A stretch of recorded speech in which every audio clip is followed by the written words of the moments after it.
amazing woman of God. I love her so much. She's such an amazing person all around. I call her my part-time pastor, so can you please give a warm welcome to Pastor Lula Baker? Hi guys, it's so good to see you, Jeff. How you doing, Pastor? I'm very well. Excited to be here. Alright, so today, so I know that you guys just came back from Mexico with the Woman of Divine Destiny Conference, and I heard that you enjoyed the lamb chops that they had over there. They were delicious. Alright, so we're going to try to recreate that, but add our own little twist to it. And I know you love vegetables, so today we have grilled lamb chops, alright? Then we also have vegetables. I know you're a really big fan of vegetables. So we have the red pepper, we have it's actually the Dominican eggplant, and we have red onions. So we're gonna combine that with some sauteed potatoes. All right. So we're gonna get started with the first process, and the first process is just to actually get our vegetables prepped. Okay. It's vegetables. So we're gonna start with the red onion. The key about the red onion, because we're gonna grill them, we're gonna do everything in circles. So you wanna cut the top part off and the bottom part off. The reason why I do a little slit around, this first layer of the onion is really fibrous, and you want to peel the whole layer off. So, this whole part off. Alright, so the next part you're going to help me out with, Pastor. Alright. Alright, so we're going to do, you left-handed or right-handed? Right. Okay, so I'll cut left-handed, so you switch with the other side. We're going to do the grilled onions. We're going to cut them in ring slices like onion rings. Alright, so I'm going to do 2, and you can do the rest part from the 2. Okay. Alright, so I'm going to switch it for that part. Alright, so Pastor, so you've been pastoring for how many years? Well, in ministry, how many years? Can your nails hold it? No. I might help you with this. You might have to help me with this, because I was gonna say I'm used to gripping the, yeah. Okay, so can we get her nails in there? So show the nails off. Show the nails to the camera here. All right, so Pastor is known for her nails. All right, she has a part of her ministry called She Nails It. So tell us, before we talk about ministry, let's talk about She Nails It. So what's that concept come from? It's a little guilty pleasure that I have. I started off, I've always had very long nails, and there was a time where I could sort of get away with them being all kinds of colors and all kinds of ornaments and everything on it. And then after being called to ministry, people said, oh, you talk with your hands, they're too flashy. And then I finally got enough confidence to say this is a part of who I am. So it's a conversation piece. Wherever I am, people are always like, oh, let me see your nails. Sometimes my nails get to the room and make an impression before I'm even in the door. So she nails it. All right, so we're talking about that part too. All right, so now with the red onion, the red pepper, I took the top and the bottom off. Okay. Now this is a little easier with your nails. So I don't know how many you could do, but just cut down. Okay. Right. Some rings. Yeah, because I'm right-handed. Okay. So you've been in ministry for how many years? 26. Okay. Ordained 25. This coming October, okay. I'll be ordained 25 years. And how long have you been pastoring? Pastoring has been 6 3/4 years. We started the church in December of 2012. Okay. Oh wow. All right. So we're talking about ministry. That's a long time. 26 years. 26 years. So how did you know that ministry was your calling? I sort of think I stumbled into it. I knew long before I was willing to publicly acknowledge it. The Lord began to speak to me and show me to me in a vision. And whenever I saw the vision, it was me literally preaching to thousands of people, microphones everywhere, and thousands of people. And He kept saying to me, "This is where I'm taking you." Do that. So now, were there any fears you had to overcome with that big vision that God really put inside of you? I'm still overcoming those things, because when the Lord spoke to me, I wouldn't even articulate out loud what He said, because I felt like if I put it in the atmosphere, it was really going to come true. The Lord literally said to me, it's mega ministry. And at the time, no one of our color, complexion, and certainly not a woman, had anything to do with mega ministry, not even allowed to say those things. Wow. So as I began to embrace the calling, the Lord is so patient and kind with us. He sort of took me baby steps. Once I finally said yes to the call, little did I know saying yes to the call meant that you were saying yes to everything else that comes with the call. I said yes to preaching. Bottled up that I don't know what to do with. Oh, I wish I had 50 folk in my church today that had a praise that was bottled up and they don't know what to do with it.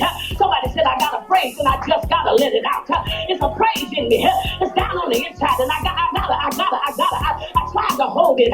Also said it like this. I said I wasn't gonna tell nobody, but I just couldn't keep it to myself. I said I wasn't. I said that I was gonna stay humble. I said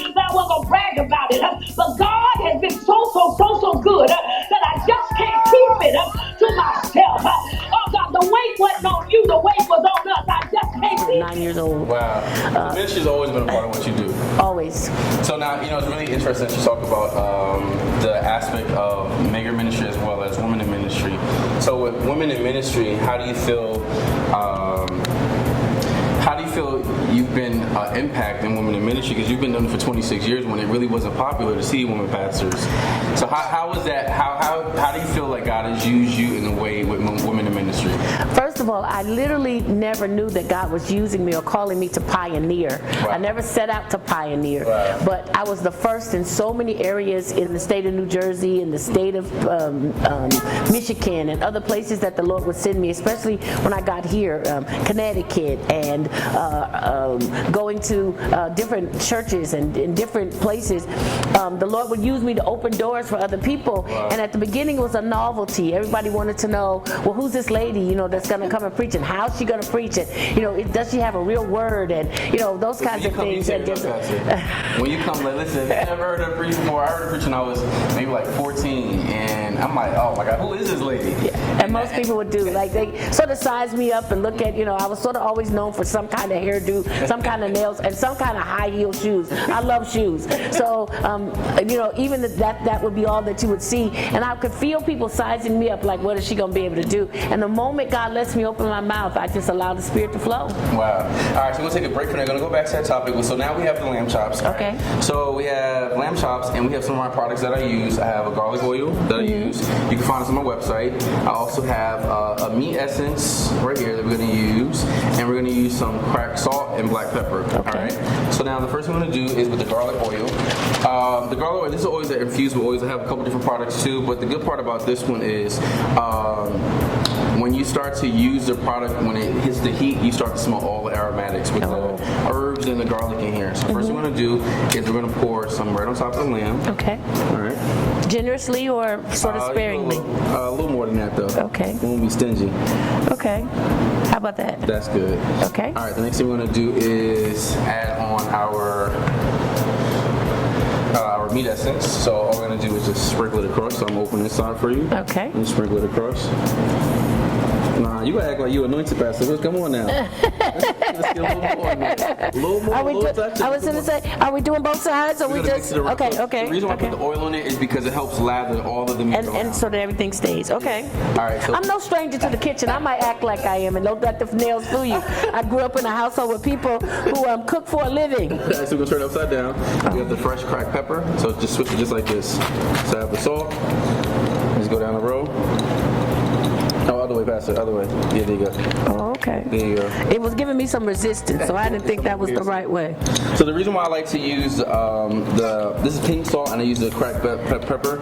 It adds a lot of fresh taste to it. So once you crack it, you get that fresh herbs and you get the spices. I love pepper. All right, so I'm gonna get some more salt on this side. All right, I'm gonna do a little onion powder and garlic powder. Okay. All right. Alright, so now the next thing we're going to do is we're going to use the oil that's on, we're going to start moving it around, alright? Okay. So you start those two, I'll start with this side right here. Okay.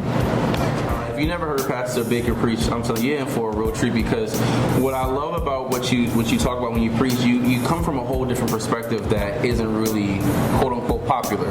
You have a certain way of really bringing people to really understand who Jesus is in a much personal way. So how do you think, what caused you to develop your preaching style? I don't know if I ever, or even if I consider myself to have a style. The good thing is that there weren't very many women there for me to model after. Okay. And because I didn't have a lot of modeling, I just allowed God to cultivate in me what He wanted me to be. So I didn't have to learn how to say it like this person or do it like that person. And the one thing I always wanted to make sure I did was maintain my femininity. I wanted to be a girl and a girl's girl all day long, but I wanted to be able to preach with power and authority. And most of all, for me, it was about conviction. I think if there is a mantle that I have, I like to see transformation. One of the models to my church, and we'll talk about that and how the Lord led us to do that, was you can come as you are, you won't stay the way you came. I literally believe that once we encounter God and we encounter the people of God, something about us ought to shift. It ought to change. It ought to transform. You ought not be the same person this year that you were last year or 10 years ago or when you first got saved. Because if not, there's something stifling about your growth. If something didn't grow, if your child doesn't grow, if your hair doesn't grow, you seek to do things to stimulate that growth.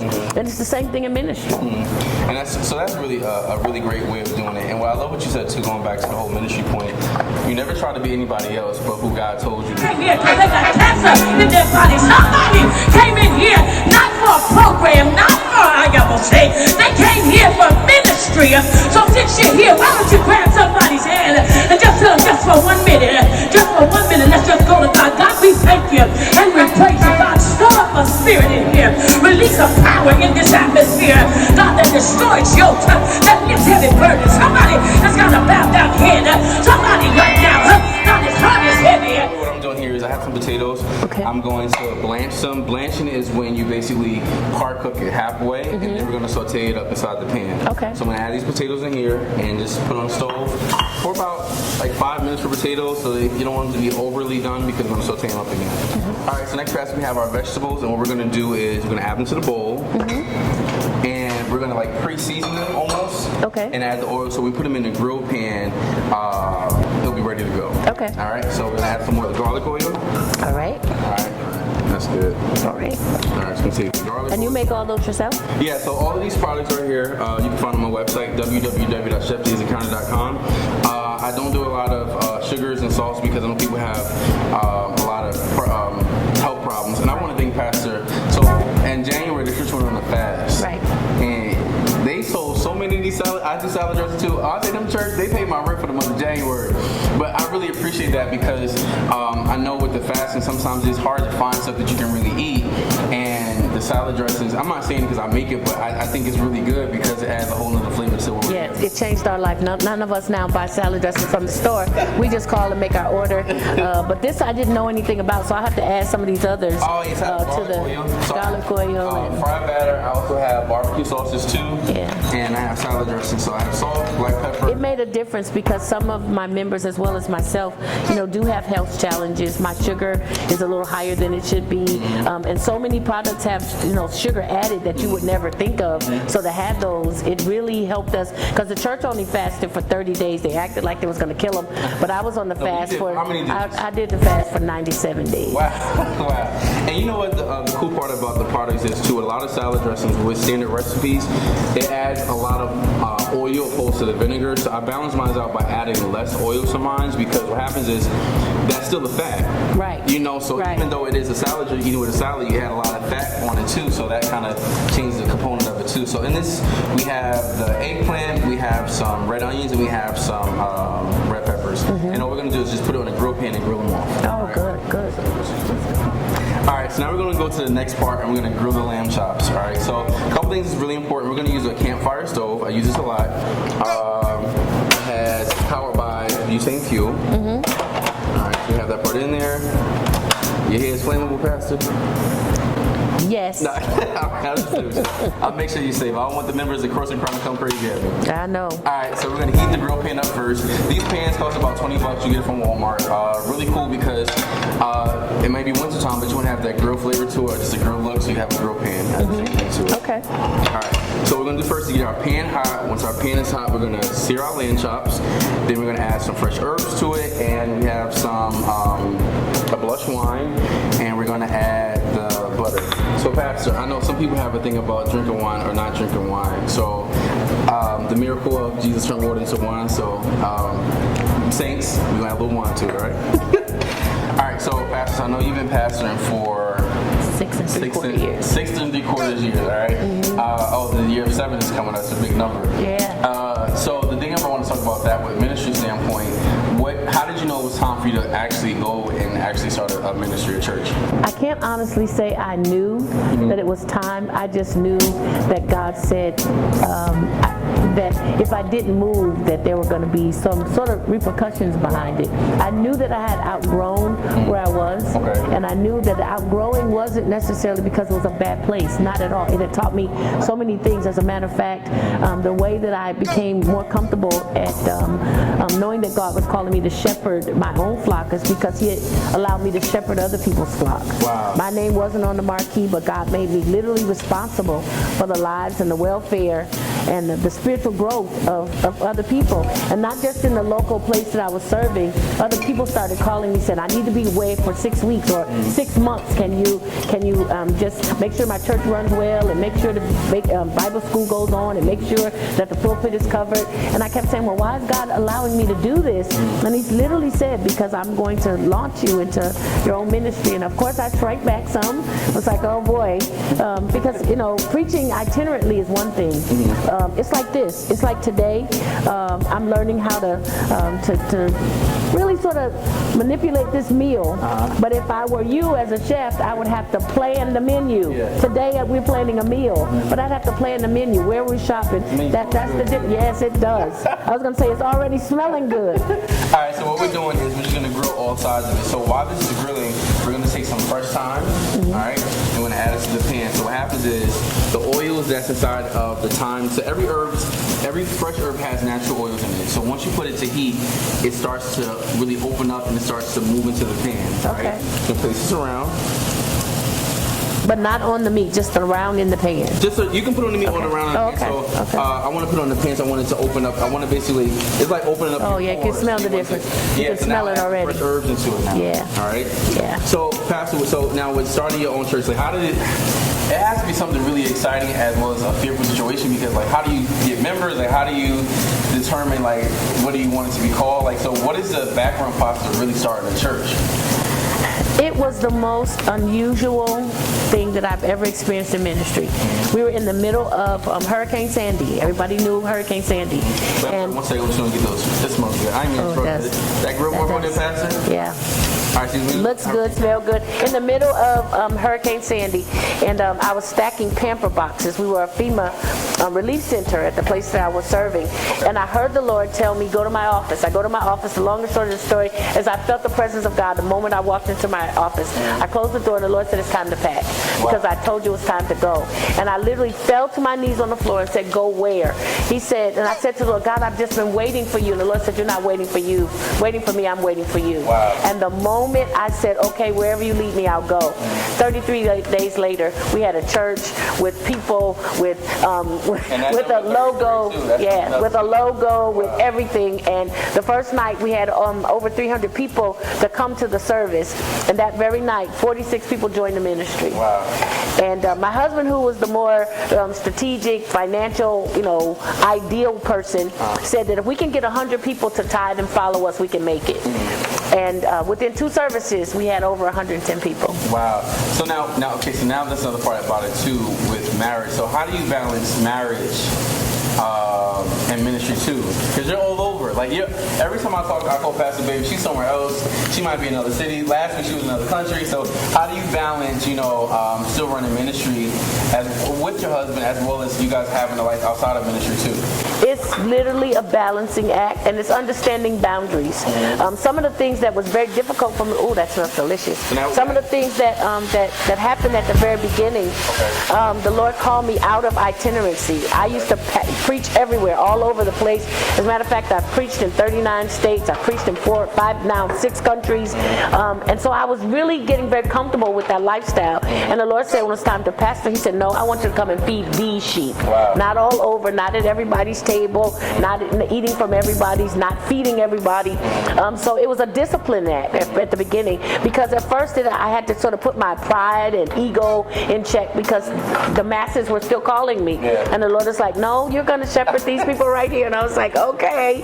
So it's learning to be obedient to the voice of God. And he told me 52 months, and I wasn't quite sure what the 52 months was in relationship to. It was just something that I identified with, because my husband tells people that he had to literally chase me for 52 months before I would say yes to just a date with them. That's really not true. In his mind it is, but it's really not true. I wasn't running or playing hard to get. But I think because we sort of understand each other's gifting. Okay. My husband is a teacher, and I sort of bring the fire and the woo and all the other things. He's very disciplined in finance. I just like to know the bottom line.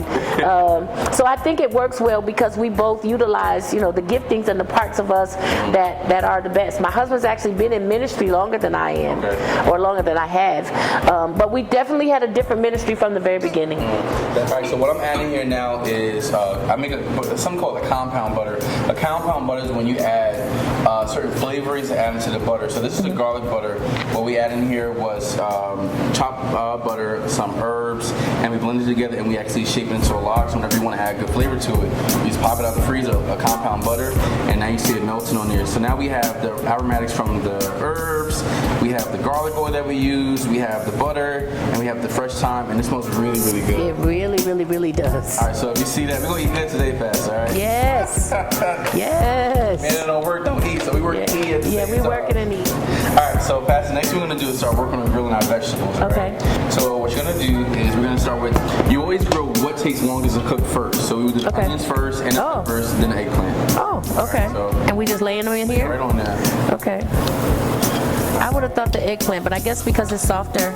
Yeah, and it's It'll not cook as a lot fibrous, faster. so it doesn't take as long to cook. So we can put the onions in there. All right, so now Pastor, so you've done all of these things with ministry, from traveling all over the world to just minister to so many different people, as well as starting a local church, which is located at 476 Thomas Boulevard. Yes, in the city of Orange. It'll be on the screen right here too. All right, so now Pastor, you've been doing this for so many years, but how did you really know this was your calling? This is what you were really designed to do. Well, one of the many things you were designed to do. Because the Lord gives you this kind of peace. That's what I got. I got a peace. Like I was saying before, when the Lord started speaking to me in the room that day, He made it crystal clear, and it just really resonated with me. When I preached my initial sermon 26 and a half years ago, the sermon that the Lord would show me every time He would show me me preaching to thousands and thousands of people was, if God be for us, who can be against us? Wow. So that was my initial sermon. So whenever God wants to get my undivided attention, He brings me back to that place. And He reminds me that if I'm for you, who or what can ever be against you? And He started saying to me that I kept saying, God, I'm waiting for you. I knew it was time to move, but I thought that I was waiting for God to say or do something. I wanted, something eclectic or something celestial.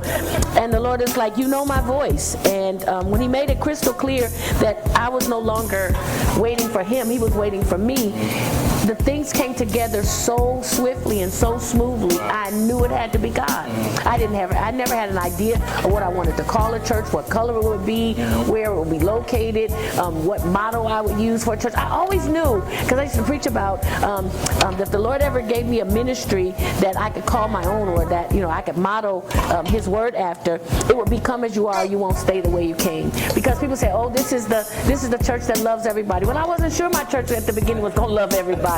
Or this is the church of the open doors. We have churches that, the door is open, but people's hearts are not open. So I just knew that if you come to C4, which we affectionately call it, all those C's came together. If you come to C4, I guarantee that you will come the way you are, but you will not stay the way you came. Something about the power of the Holy Spirit to transform us, to renew us, to regenerate us is alive and present there. And I never had that freedom anywhere else. I knew that I had a lot of people following my ministry from being so itinerant. I was a lot of people's part-time pastor.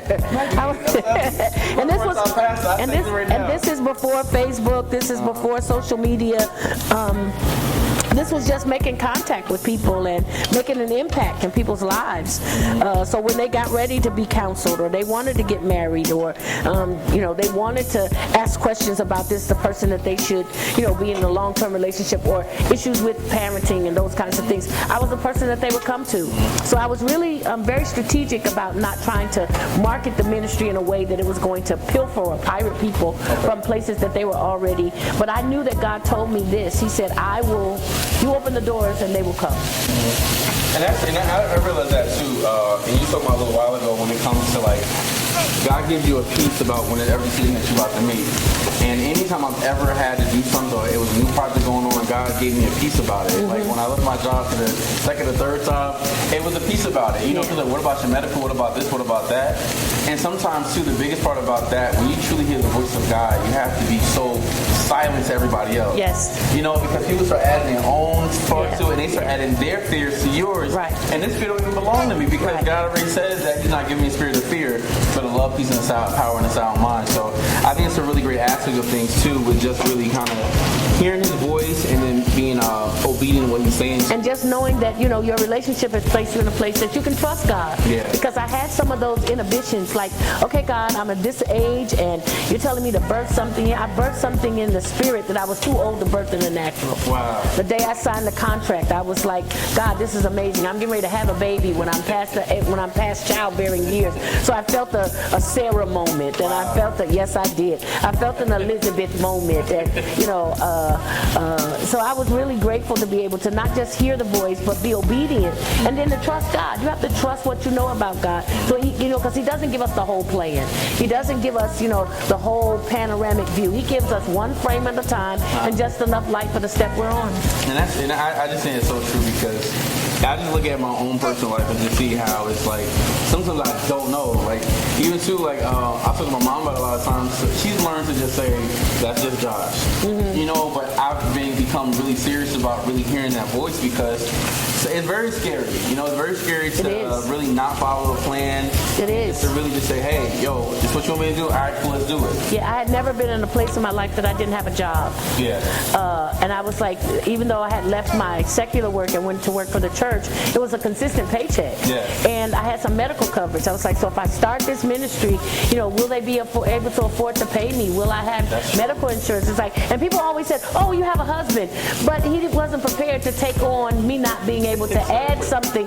And I might say that as a caveat. So many young women, you know, are looking for their Boaz. And let me just say to you, Boaz was Ruth's husband, and he's dead, and so is she. You need to be looking for the person that God has suited you for, but you need to bring something to the table. He was so accustomed to me to be bringing my share, and that was emotionally, spiritually, mentally, and financially, my share to the table, that I had some hesitancy, I had some intrepidations, but God has never once failed, never once. The first night he proved himself. He said, if you'll just trust me, he said, I'll let you see that I'm more than able to do exceedingly and abundantly above all that you could ever ask or think. And that's such a wonderful thing. So going back, you brought up a really good point about like relationship and marriage, because you see a lot of people have these long lists. First of all, the list that people make, you wouldn't even qualify as list that you're making yourself. Right. You wouldn't even fit into it. So when you do things like marriage counseling and other counseling, especially like with relationships, what are some tips or advice you give people who are dating and determine if this is who they want to marry? One of the first things I tell people, even though it's very biblical, it's also very spiritual. Okay. To be biblical is one thing, to be spiritual is another. Wow. But I'll tell people, don't be unequally yoked. Don't have some person And that what is unequally yoked? literally means someone who is not actively cultivating an intact, intimate relationship with God. They might be believers, but if you've gone beyond just believing God, where you know God, where you are in intimate relationship with God, you can't have just a casual believer, because far sooner than you can get them to where you are, they will drag you to where they are. That's true. So I tell people that's one of the primary resources or primary things that I tell people. The next thing is I literally try to get people to understand is that the power of communication is so vital, that communications is the key to coexistence. And that's whether you want to marry a person, whether you want to have a better relationship with your mama, your daddy, your sibling. That's across the board. That you need to learn how to be an effective communicator. It's delicious. And it already looks like we're ready to eat. So what I added again was the fresh garlic, the compound garlic butter. So let that cook down for a couple minutes. I'm actually popping inside the oven for about 2 minutes. And we're going to work on the potatoes. Oh, good. All right, so next thing we're going to do is we're going to saute our potatoes. Okay. We're going to saute them inside the garlic butter. Okay. The garlic oil and the butter. All right. Okay. All right, so now, Pastor, I know we were talking about being unequally yoked, and so we got a good definition of that, because some people don't know what it means. Right. You know, That's true. sometimes too, and even too, like even with an intimate relationship with God too, like like sometimes you're just on two different levels. Right. You know, you're trying to make it work because you want to be with somebody. You know, just have a company. You know, and next thing you know, this person is crazy, start ruining your whole life. And you're compromising principles. Yeah. And things that you've already established in God, and places that God can already trust you. And then you're trying to shrink back from that just because so you can appease another person. And it may not be who God really wants you to be with. So sometimes you have to be willing to say, you know, maybe this, not yet. This might not be. This not maybe the one.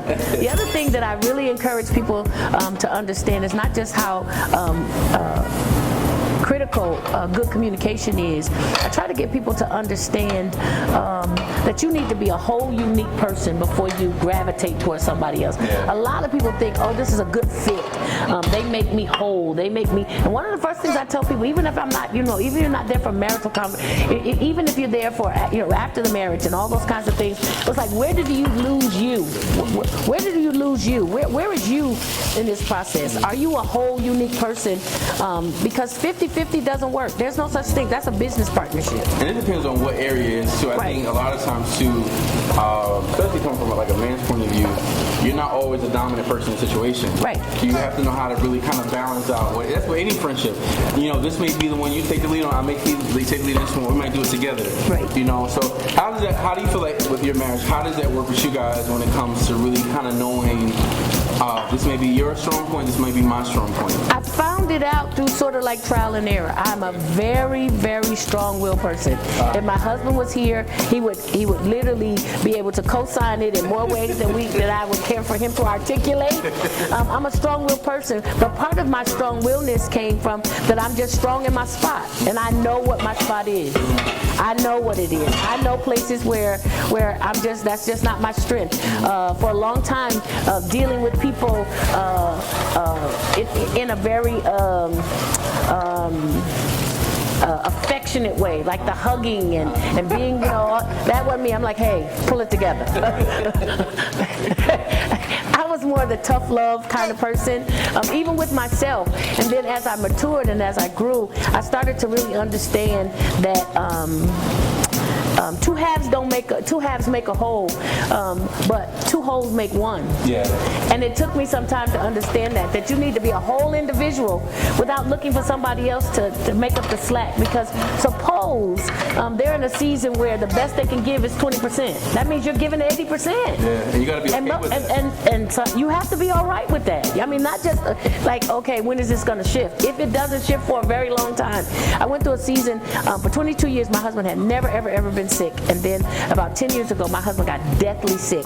So I really had to visit the part of the vows that said, in sickness and in health. And I had to tell God, it's a good thing you did this at 22 years and not 2 and not 12, because I'd have been ghost, because it was a lot to contend with.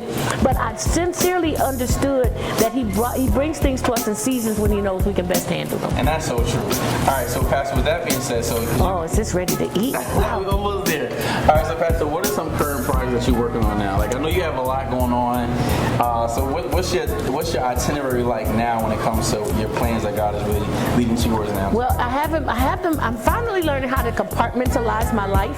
So next week, I start back to school. I'm a student at the Drew University in Madison, New Jersey. Oh, wow. And I just changed my program. I went from an MDiv to a Master's of Art in Religion, because I literally went there to just sort of expand my concepts and my understanding about dealing with people and how they view religion and how they view spirituality. So I got exposed to a lot of things that I wasn't quite ready for. But I'm going to finish next spring. I'll be done. Thank the Lord. And then I'm going to go back and pursue a doctorate degree. All right, so Pastor, now we're going to go to the next part. We're going to start cleaning up our dish up. So now we have the potatoes. So okay. I'm going to slide this over to you. I'm going to start with this one first. So my plate is always the center focal of the dish. You want to make sure. So I'm going to put some potatoes up. Okay. I'm really big on pretty plates. Oh, because we eat with our eyes first. So I have my potatoes. I'm going to get this to you next. Oh, and you expect me to mimic what you just did? No, you can come on. Oh, okay. That's how you want to. Okay, I'm gonna try to imitate what I saw you do. Next I'm gonna do. I'm a pretty good follower. That's what makes a good leader. That's so true. So I have my eggplant and my red peppers on there. So I'm kind of building up a little mountain so the lamb can be chilling on the chilling on top of the vegetables. Okay. All right, so I have this part right here, so I'm slide this over to you too. Okay. And what did you do first? So I just You did the. Oh, it doesn't matter which way. Oh, okay. Doesn't matter which way. And it's just at an angle, huh? So you can see everything.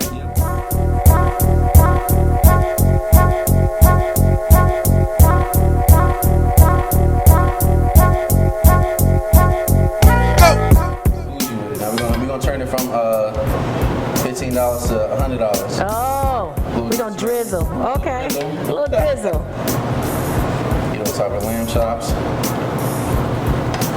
On this side too. And you use it again. Okay. This left-handed, he a southpaw. So his angle is a little off, but I think I'm getting it. Use this one. This one is deep. I'm sorry. I was gonna say, and my tongues are a little shallow. There you go. Yeah, there you go. Get all that juice in there. How about that? That just changed everything. Got a little sauce on there. Okay. And of course, we have a little garnish to it. We have these pretty little flowers. These are edible flowers. Not putting it. That's not edible. I'm gonna put it right here in the middle. In the middle? Yep. I just put it on my side right here too. Oh no, I like it right in the middle. All right, Voila. Delicious food. All right? Voila. All right, so take a picture of it. All right, so.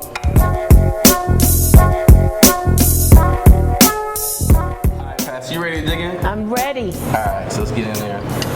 I gotta take my little small tea bites. I've been eating too much. I'm trying to talk. Got some little peppers in there, some onions. Yeah, I want to get a taste of sort of everything. See. Oh, so you already cheating. You already in. You already in. You already in. You already in. You already in. Right there. That's good. I'm believing you. Pastor, you must have laid hands on this lamb before we cooked it. I did speak over it. I did speak over it. All right, you ready for the bite, Pastor? I'm ready. I'm ready. I'm ready. I'm ready. I'm ready. Hold on. Let me get my piece of onion here. I'm ready. Was it good? Delicious. All right, so Pastor, how can they reach you? I know you have your social media page. I'm at Lula Baker Okay. at Instagram. Cross and Crown has a page, the church that I pastor.